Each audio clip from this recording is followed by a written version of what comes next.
Superintelligence by Nick Bostrom.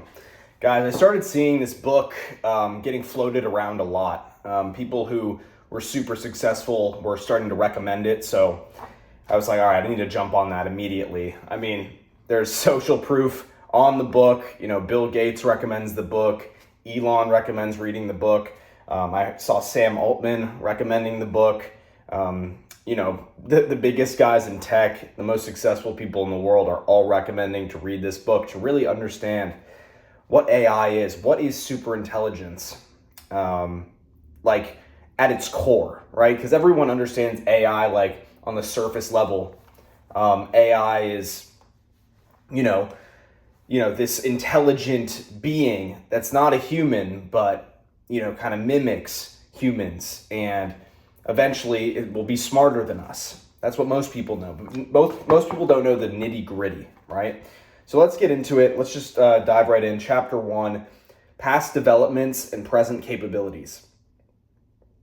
And I wrote down here, this is the first kind of thing that that really stood out to me. A problem that initially looks hopeless. A problem that initially looks hopelessly complicated turns out to have a surprisingly simple solution. You need algorithms that exploit structure in the target domain and take advantage of prior knowledge by using heuristic search, planning, and flexible abstract representation. Among the possible worlds, simpler ones always have more probability. AI has failed to do most of what people and animals do without thinking, right? And this is something that really stood out to me. I'll read that again. AI has failed to do most of what people and animals do without thinking, right? There are certain things that we just do naturally that we don't even think about. And those things that are just part of human nature, right? Or part of our personality, AI is having a very hard time mimicking that, right? Because AI is not an exact replica of our brain, at least not yet, right? As it stands. It's just, you know, created based off of, you know, all this information that human beings have put out, right? Like everything that we've ever put out on Google, all the things that we've written about. But it doesn't know how to do the things that we do without even thinking, right? The things that just come natural. It might simply be that no one has found the simpler alternative. AI systems are used heavily in the global financial market. This is super huge right now, guys. I mean, all the most successful financial institutions, investment banks, right? They're all deploying this right now. AI, BlackRock, Ken Griffin's Citadel, you know, Bridgewater Associates, right? All the big hedge funds, everyone is deploying AI. And there's a reason for that. So we all need to understand why it's so important and how it's benefiting, you know, the global financial market as a whole. There's a need for pre-installed and automatically executing safety functionality, right? This is important, guys. We do not want AI to get out of hand. So it's saying here that we need to install these safety precautions ahead of time, right? Put it in there, embed it in the system so that it doesn't spiral out of control, right? We need to prioritize these things. And I think like if you guys all saw what happened with Sam Altman and OpenAI, a big reason for, you know, it's coming out now that he kind of got ousted from the position is by Ilya Sutskever, who is one of the co-founders, chief scientists there, who really thought that AI, you know, they were developing it too fast and were too much in the pursuit of profit, right? And wanting to defeat their competitors. And that's why he got ousted from that role. Arrival of human-level machine intelligence. These are kind of the probabilities that people put out there, or what people think. Probability, 10% by 2022, right? 50% of people believe by 2040 that we'll have human-level machine intelligence, and 90% will believe that we'll have human-level machine intelligence by 2075. Chapter 2, Paths to Superintelligence. Instead of simulating the adult's brain, simulate the child's brain and give it the right education. And that concept's crazy. Like, we want it to start from scratch, right? Be a human brain, but have it start from the beginning stages, and then supply it with the education, supply it with the knowledge that you want it to learn, right? But at the base level, right, we all develop from, somewhere. We all start somewhere in the development of our brain. So if we can, give it the child's brain and then educate it and bring it up like a human being, that could be, one of the paths to getting to superintelligence. Key insight for AI is in the structure of nervous systems. We are using the brain as a template for machine intelligence. And then this is just one question that they posed in the book. Will machine intelligence be achieved through an artificial or natural mechanism? Seed AI is an AI that could iteratively enhance itself. A system's collective intelligence is limited by the abilities of its member minds. Chapter 3, Forms of Superintelligence. The characteristic frequency of a system tends to be inversely proportional to its length scale. And then these are getting into the forms of superintelligence. Speed superintelligence, a system that can do all a human intellect can do, but much faster. Collective superintelligence is a large number of small intellects across many very general domains that outstrips that of any current cognitive system. Wisdom is the ability to get the important things right.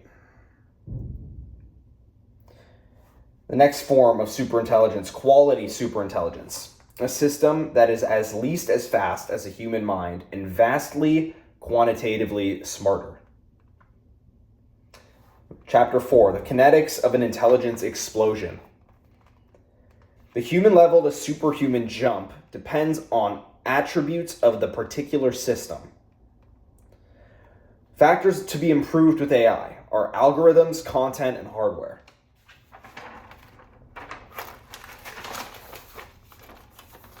Content is software assets that don't make up the system's core algorithmic architecture, like databases of stored precepts, specialized skill libraries, inventories of declarative knowledge. A program running on a supercomputer would be much harder to scale. Computing power per dollar doubles every 18 months or so. The rate of change in intelligence equals optimization power divided by recalcitrance. The amount of optimization power equals optimization power the system contributes and the optimization power exerted from without. A strong feedback loop will cause the system to see exponential growth. Chapter 5, Decisive Strategic Advantage. Imitation creates a headwind that disadvantages the leaders and benefits the laggards. Lags of a few months or years are typical of significant tech projects. The feasibility of an invention encourages others to develop it independently. AI projects that achieve superintelligence will be nationalized. And this is a huge thing right now.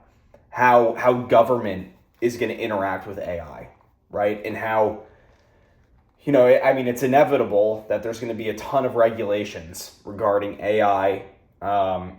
It says here it'll be nationalized, right? A lot of people and cultures want AI that matches their culture, right? Their language, their values, all that. So AI projects that achieve superintelligence are going to be nationalized because they'll be so powerful and governments will not want it to influence the entire populace. right? If it has different ideology. We live in a democracy, so I'm not sure how this is going to play out, but in societies where, they have much more strict social values and they don't kind of let everything slide, this is going to be something that's super important. I saw a conversation with, I believe it was Elon in the UAE at a global summit. I forgot the name of the summit. But this topic came up, you want your AI to resemble your culture. And that's what they want in a country like the UAE. And I totally get that. I think it makes sense. Collaboration between allies is easy, but not automatic. There are diminishing returns to most resources. Chapter 6, Cognitive Superpowers. The project that produces the first superintelligence has a decisive strategic advantage. Here's the superintelligence world domination blueprint. The pre-criticality phase, the recursive self-improvement phase, covert preparation phase, and the overt implementation phase. Superhuman AI can conceive of a better plan than any human could possibly come up with. A superintelligence's power resides in its brain, not in its hands. Orthogonality thesis is that more or less of any level of intelligence could, in principle, be combined with more or less any final goal. Convergent instrumental values consists of self-preservation and goal content integrity. A rational, intelligent agent would place a high instrumental value on cognitive enhancement. Chapter 8, is the default outcome doom? This is an important chapter.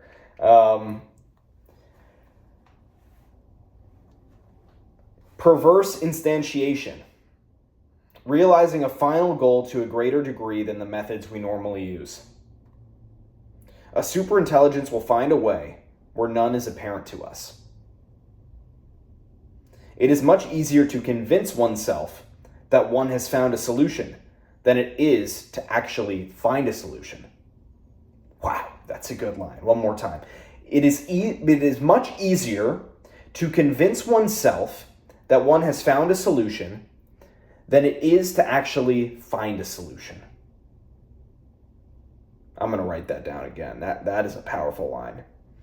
Mind crime concerns what happens with the AI itself. Superintelligence could create internal processes that have moral status. Chapter 9, the control problem. Okay, this is arguably the most important chapter, guys. Chapter 9. Second principal agent problem is that the superintelligence it is building will not harm the project's interests. There are two agency problems. First is the agent problem, which is human versus human, occurs mainly in the developmental phase, and standard management techniques apply.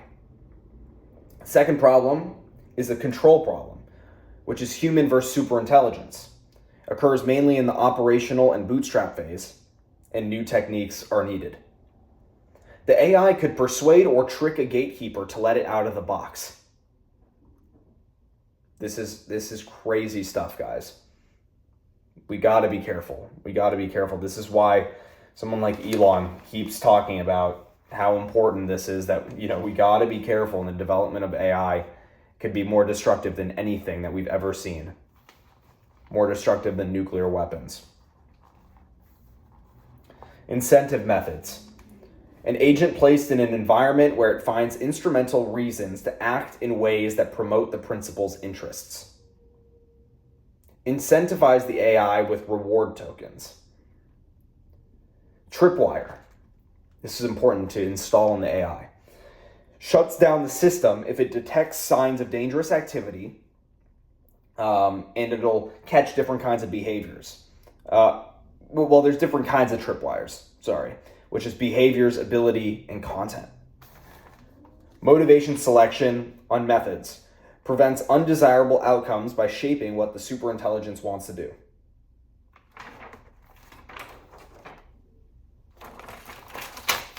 Everything is vague to a degree. You do not realize till you have tried to make it precise. Everything is vague to a degree. Everything is vague to the degree you don't realize till you have tried to make it precise. Chapter 10, Oracles, Genies, Sovereigns, Tools. It is unwise to introduce even a limited amount of disharmony between the AI's goals and ours. And that's really all I wanted to share for chapter 10. And it's just the idea of, the oracle versus the genie versus the sovereign versus the tool. Chapter 11, multipolar scenarios. With cheaply copyable labor, market wages fall. 30% of total global income is received as rent by owners of capital, and 70% is being received as wages by workers. Voluntary slavery, casual death. This is, talking about the workforce under AI. Voluntary slavery, casual death. You can fashion multiple agents with the same goal. A memory erasure operation might be feasible in biological brains with more advanced neurotechnology. The advantage is with the first mover. Chapter 12, Acquiring Values. The utility function assigns value to each outcome that might obtain. Reinforcement learning. Our agents can learn to maximize some notion of cumulative reward. Motivational scaffolding is giving seed AI an interim goal system with relatively simple final goals that we can represent by means of explicit coding or some other feasible method. Value learning, using AI's intelligence to learn the values we want it to pursue. Explicit representation, promising way of loading more complex values. Emulation modulation, starting with brain emulations with approximately normal human motivations. Chapter 13, Choosing the criteria for choosing. We may not know what we truly want, what is in our interest, or what is morally right or ideal. Epistemic deference. Defer to the superintelligence's opinion whenever feasible. Coherent extrapolated volition approach. Encapsulates moral growth, avoids hijacking the destiny of humankind, avoids creating a motive for modern day humans to fight over the initial dynamic, and keeps humankind ultimately in charge of its own destiny. So these are commands for the AI, potential commands for the AI.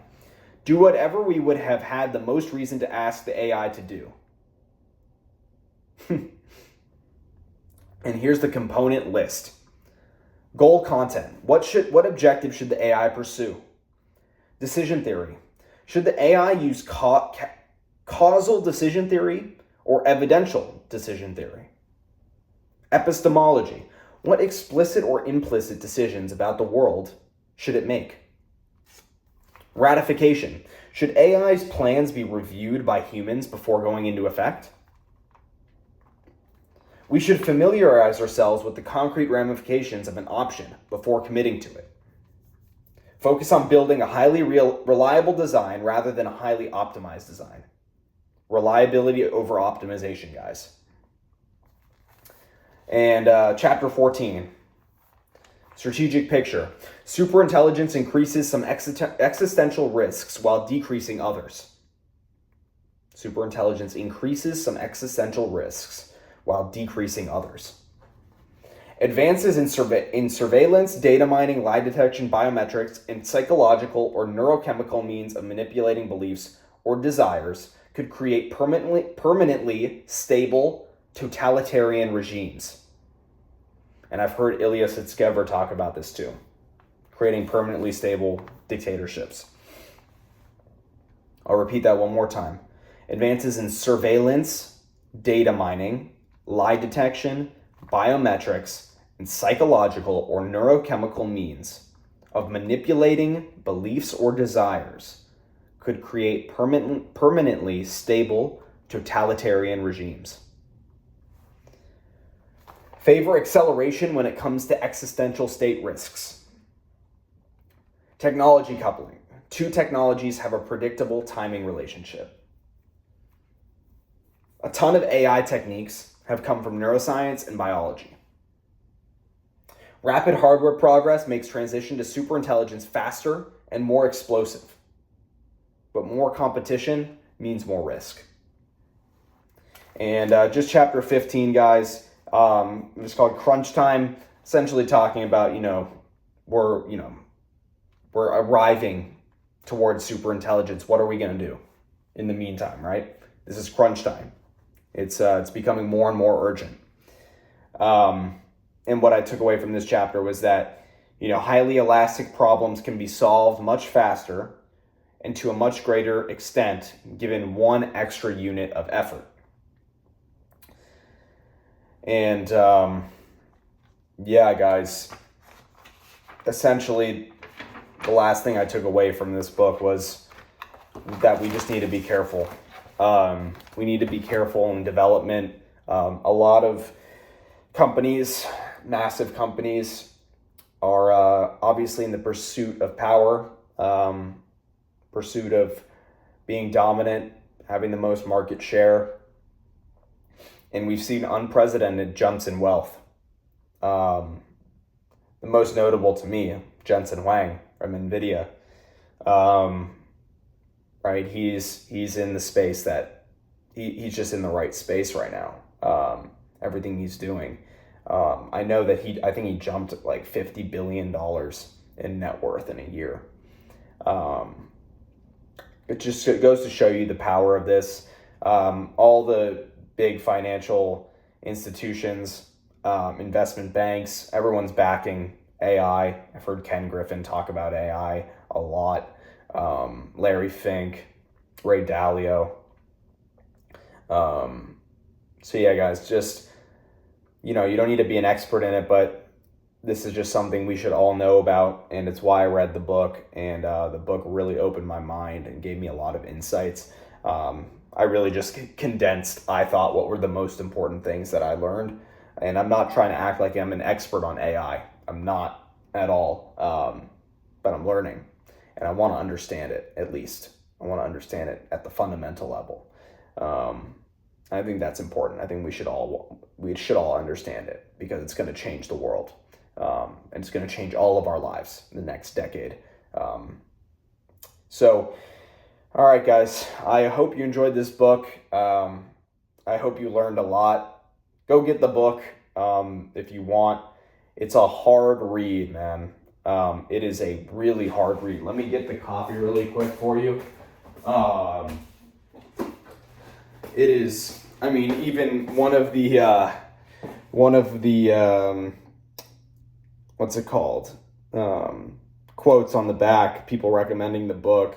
It says, "A damn hard read," by the Sunday Telegraph. So yeah, guys, go get Superintelligence. It's a great book. I'd highly recommend, and I hope you enjoy it, right? Bill Gates recommends it. So yeah, hope you enjoyed it. I will talk to you guys soon, and I'll see you in the next one. Bye.